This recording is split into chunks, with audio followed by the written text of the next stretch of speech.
थे जनाब ताजुद्दीन अंसारी साहब, अब आपके सामने आपकी इंतजार की घड़ियां खत्म हुई कि वक्त का इंतखाब है निरूपम, वक्त का इंतखाब है निरूपम, फिरका परस्तों का जवाब है निरूपम, और जिसका दिल चाहे पढ़ ले इसे, खुली किताब है निरूपम।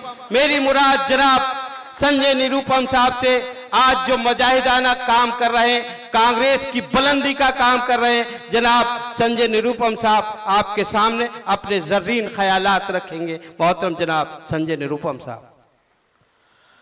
आज यहाँ मुंबई में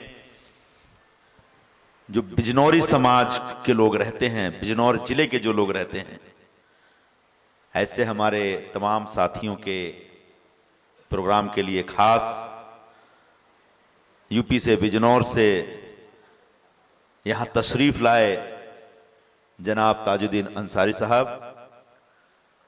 मंच पर उपस्थित हमारे सभी साथी, और आज इस प्रोग्राम में यहाँ पर आए मुंबई में रहने वाले सभी हमारे बिजनौरी साथी भाई और बहनों। सबसे पहले मैं, पता नहीं ताजुद्दीन साहब को आइडिया है कि नहीं, पूरे मुंबई में ये जो धंधा पानी है ना, उसमें अलग अलग कम्युनिटी की स्पेशलिटी है। जैसे जितने टैक्सी ड्राइवर हैं वो सब प्रतापगढ़िए हैं, प्रतापगढ़ के। जितने भाजी बेचने वाले हैं सब देवरिया के। दूध बेचने वाले मैक्सिमम बनारस के हैं जो डेयरी हैं।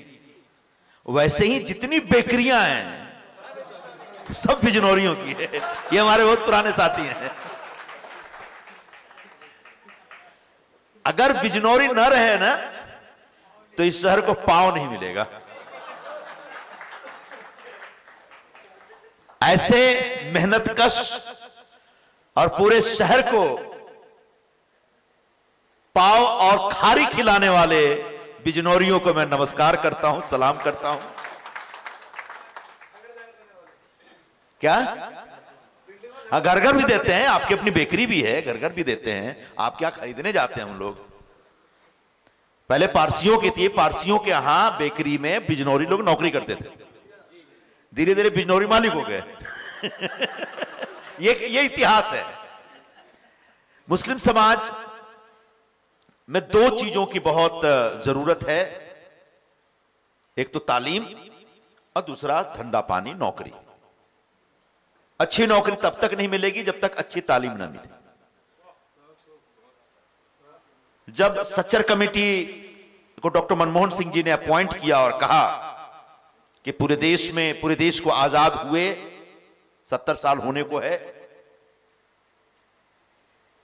धर्म के नाम पे हिंदुस्तान और पाकिस्तान बन गया।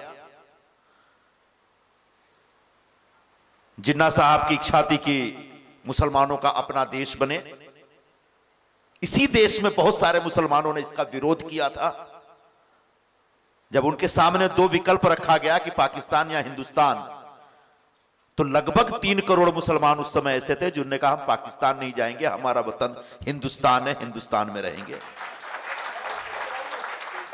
ऐसे हिंदुस्तान में रहने वाले, हिंदुस्तान को अपना मादरे वतन मानने वाले जो मुस्लिम समाज के जो लोग थे, उनकी तीसरी पीढ़ी अब तैयार हो गई है।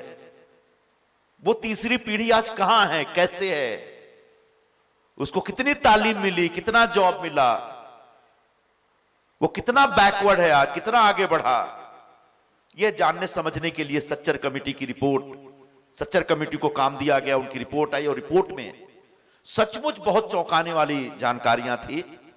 उसमें एक तालीम से जुड़ा विषय था। पूरे देश में सबसे कम तालीम अगर किसी कम्युनिटी में है तो मुस्लिम समाज में है, लेकिन वही मुस्लिम समाज मौलाना आजाद को भी देता है, अबुल कलाम आजाद भी पैदा करता है। वो मुस्लिम समाज से एक प्रोफेसर, एक से एक कलाकार, सलमान खान, आमिर खान सब वहीं से हैं, शाहरुख खान भी वहीं से आए। शाहरुख खान को भी ढूंढोगे तो कोई बिजनौर से कनेक्शन निकल के आ जाएगा, दिल्ली वाले हैं वो भी। लेकिन जनरली उस कम्युनिटी को आगे लाना चाहिए, जनरली उस कम्युनिटी को थोड़ा सा सपोर्ट करना चाहिए। यह चिंता उस रिपोर्ट में आई थी और उसके बाद सच्चर कमेटी की रिपोर्ट को इंप्लीमेंट करने के लिए 15 सूत्री कार्यक्रम बनाए गए। ठीक है, सरकारी काम है, थोड़ा देर लग जाता है, लेकिन नीयत साफ थी कांग्रेस पार्टी की कि मुस्लिम समाज को जो उसका कष्ट है उसको दूर करने के लिए मदद करना चाहिए, और वो तो तालीम। और ऐसे तालीम के काम से ताजुद्दीन अंसारी साहब जुड़े हैं, और ऐसे तालीम के मतलब से एक पूरे मणिपुर में आप लोगों के लिए यूनिवर्सिटी शुरू करना चाहते हैं, और वो विश्वविद्यालय बने चले, इसकी शुभकामना देने के लिए मैं आप लोगों के बीच आया हूं। खासकर अंसारी साहब को मैं कहूंगा, ये बहुत ही एक पवित्र पाक कार्यक्रम आपने शुरू किया है, बहुत बड़ा एक जो बोलते हैं पवित्रतम प्रोजेक्ट आपने हाथ में लिया है यूनिवर्सिटी बनाने का। मैं भी चाहता हूं, हम सब चाहते हैं, पूरा देश चाहता है, देश की सरकारें चाहती हैं, कांग्रेस पार्टी चाहती है कि ज्यादा से ज्यादा तालीम मुस्लिम समाज के बच्चों को मिले, ताकि वो आने वाले दिनों में जो अलग अलग ताकतों के द्वारा बरगलाए जा रहे हैं वो बरगलाए नहीं जाए। कि एजुकेशन इंसान को होशियार बनाता है, एजुकेशन इंसान को मैच्योर्ड बनाता है, एजुकेशन इंसान को अच्छे और बुरे में फर्क करने का एक वो देता है, ताकत देता है। एजुकेशन इंसान को सिविलाइज्ड बनाता है। और इसलिए मैं नहीं कह रहा हूं कि मुस्लिम समाज में सिविलाइज्ड लोग नहीं है, बहुत है। आपकी जो नजाकत है लैंग्वेज की, उर्दू भाषा की जो नजाकत है, वो तो इंशाअल्लाह किसी भाषा में भी नहीं है। लेकिन जरूरी है कि आने वाली जनरेशन को पूरी तरह से एक एजुकेटेड किया जाए। हर समाज में जरूरत है, और खासकर मुस्लिम समाज में ज्यादा जरूरत है। इसलिए आज इस पूरे एजुकेशनल इंस्टीट्यूट को खोलने के लिए आपसे मदद मांगने के सिलसिले में जो ताजुद्दीन साहब यहां पे आए हैं, उसके लिए मैं भी उनकी तरफ से आप लोगों से निवेदन करूंगा कि इस पूरे अभियान में, कैंपेन में, इस एक मुकद्दस काम में आप सभी लोग शामिल होइए और मणिपुर में एक अच्छी यूनिवर्सिटी खुले, इसका इंतजाम करिए। आज जो सरकार है, जो शासन है, वो बहुत आने वाले दिनों में देश का क्या चेहरा होगा, क्या चरित्र होगा, देश का क्या भविष्य होगा, इसकी गारंटी नहीं देती है सरकार। मेरा तो मानना है कि अगर 2019 में नरेंद्र मोदी दोबारा चुन के आ गए और प्रधानमंत्री बन गए, जिसके चांसेस मुझे कम लग रहे हैं, लेकिन अगर खुदा ना खास्ता जोड़ तोड़, उठा पटक, मैनिपुलेशन के जरिए अगर नरेंद्र मोदी दोबारा प्रधानमंत्री बन गए, तो इस देश में डेमोक्रेटिक तरीके से लड़ा जाने वाला चुनाव आखिरी चुनाव होगा, याद रखिए। ये डेमोक्रेसी खत्म कर देगा यार। आज देख रहे सरेआम इस देश में कॉन्स्टिट्यूशन चलाया जा रहा है, बाबा साहब अंबेडकर को कल लाया जा रहा है, जो राज मुद्रा होती है वो जलाएगी कल दिल्ली में जंतर मंतर रोड पे, जंतर मंतर पे। पहले सब कभी नहीं हुआ था। और नरेंद्र मोदी जो पूरा कामकाज करने का तरीका है, उनको लोकतंत्र में भरोसा नहीं है, लोकशाही में भरोसा नहीं है। वो एक डिक्टेटोरियल तानाशाही अप्रोच का व्यक्ति। आपने देखा होगा पुतिन जो रशियन है प्रेसिडेंट, या जो चाइनीज प्रेसिडेंट जिनपिंग, ये सब पता नहीं अपने कॉन्स्टिट्यूशन में इस तरह से चेंज कर रहे हैं कि जब तक जिंदा है तब तक राष्ट्रपति रहेंगे। ऐसी दुकान लगाएगा ये मोदी, जीना मुश्किल कर देगा। आज क्या हो रहा है देखिए, गोरक्षा के नाम पे सरेआम लोगों को घेर दिया जा रहा है और मार दिया जा रहा है, और मार करके कितना बेशर्मी से खींच के लेके जाया जा रहा है। अभी हापुड़ का दृश्य देखा था हमने, कहीं पहलू खान को मारा जा रहा है, अभी उस रकबर खान को मारा गया। ये जो रोज कहीं ना कहीं इस तरह के हादसे हो रहे हैं, ये अचानक और अनजाने में नहीं हो रहे हैं, ये सोची समझी रणनीति का हिस्सा है। और ये रणनीति बनाने वाले और कोई नहीं, आरएसएस और बीजेपी के लोग हैं। और ऐसे आरएसएस के बीजेपी के लोगों से सावधान होना पड़ेगा। एक मुस्लिम समाज और दूसरी तरफ दलित समाज, उसकी भी जबरदस्त प्रताड़ना हो रही है, जबरदस्त उसके ऊपर हमले हो रहे हैं।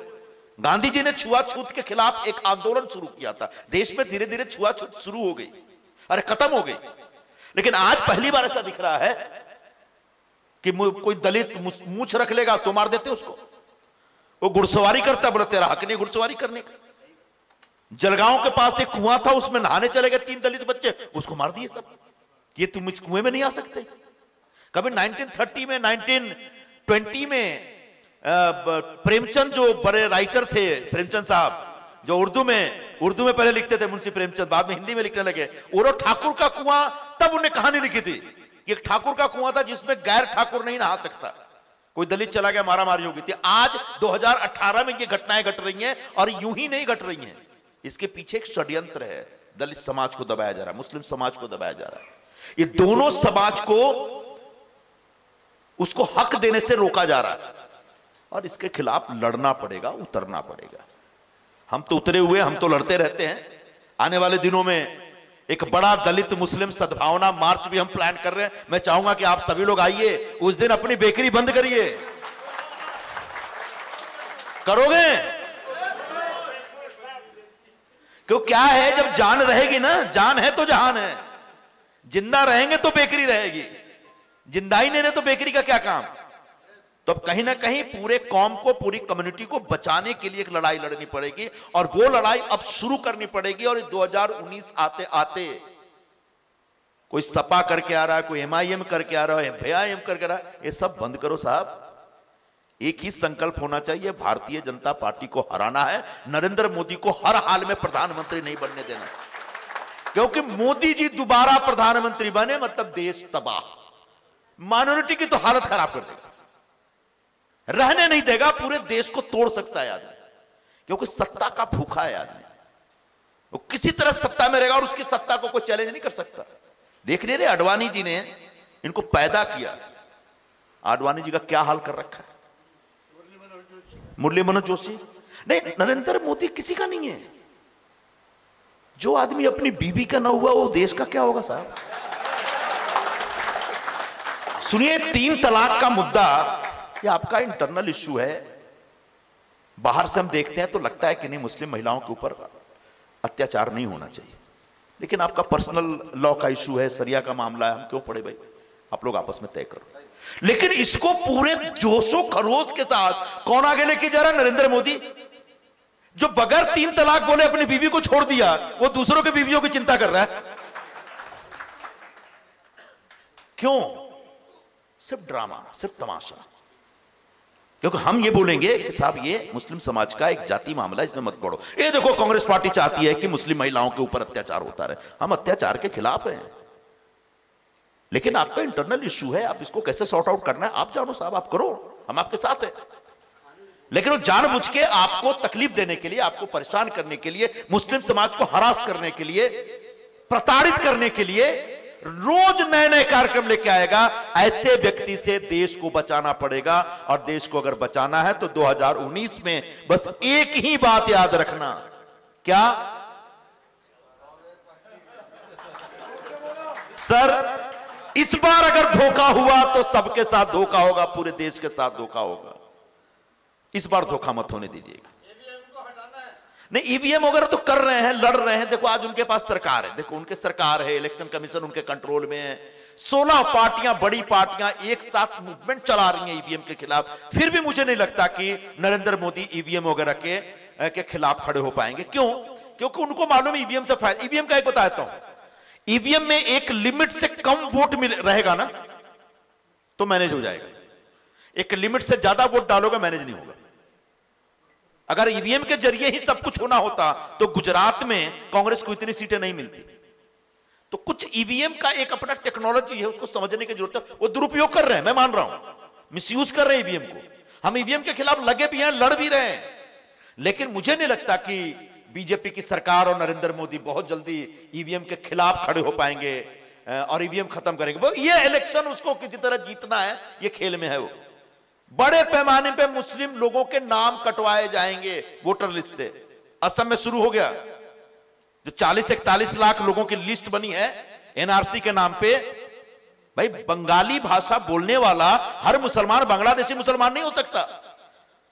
बड़े पैमाने पर हिंदुस्तान के बंगाली मुसलमान है, वो बांग्ला भाषा बोलते हैं, लेकिन बांग्लादेशी मुसलमानों के नाम पे हिंदुस्तान के मुसलमानों के नाम काटे जा रहे। क्यों? क्योंकि वो कांग्रेस को वोट देते हैं।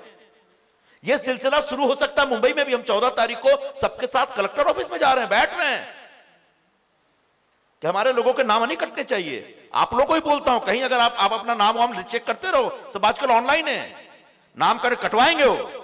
हमको बताइए, आपका नाम रहना चाहिए, आपको जाकर वोट देना है। अगर 100 में से 40 वोट कांग्रेस को पड़ा तो ऊपर का 20 वोट भी कांग्रेस को ही पड़ेगा। 100 में से अगर 10 वोट पड़ेगा तो बाकी वोट बीजेपी लेके जाएगी।